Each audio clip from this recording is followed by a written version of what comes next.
আসসালামু আলাইকুম গায়েস, আশা করি সবাই ভালো আছেন।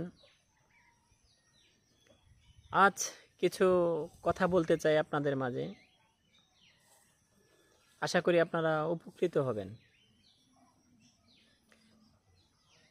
আজ সৌদি আরব বিষয়ে কিছু কথা বলতে চাই। সৌদি আরবের ভিসা সংক্রান্ত, সৌদি আরবের কাজ সংক্রান্ত,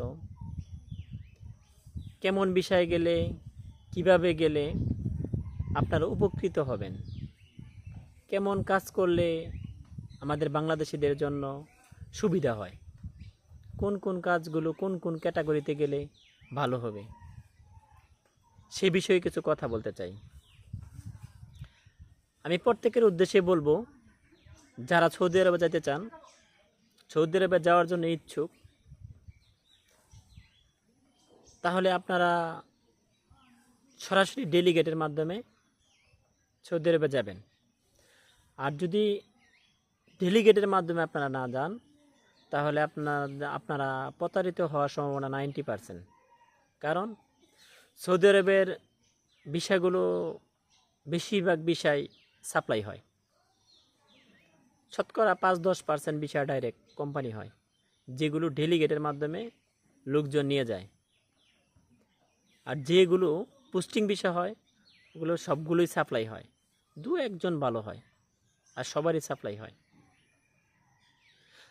আর বাংলাদেশিদের জন্য সবচেয়ে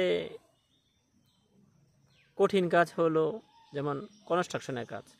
আরামদায়ক কাজগুলো হচ্ছে ইনডোরে যে কাজগুলো হয়, যেমন ক্লিনারের কাজগুলো, কিংবা কোনো দোকানপাটের কাজ, ফ্যাক্টরির ভিতরে যে সকল কাজগুলো হয়, কোম্পানির ভিতরে যে সকল কাজগুলো হয়, এগুলো অনেক সুযোগ সুবিধা হয়। যদিও বেতন কম হয়, তারপরও অত হার্ড হয় না। আর কনস্ট্রাকশন সাইডের যে কাজগুলো, এই কাজগুলো অনেক কঠিন হয়, বিশেষ করে বাঙালিদের জন্য অনেক কঠিন, অনেক কষ্টের, অনেক টাফ হয়ে যায়।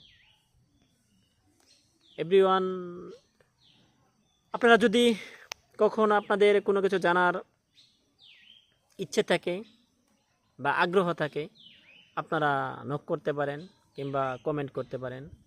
অবশ্যই আমি যতটুকু জানি অতটুকুই আপনাদের সাথে শেয়ার করার জন্য চেষ্টা করব।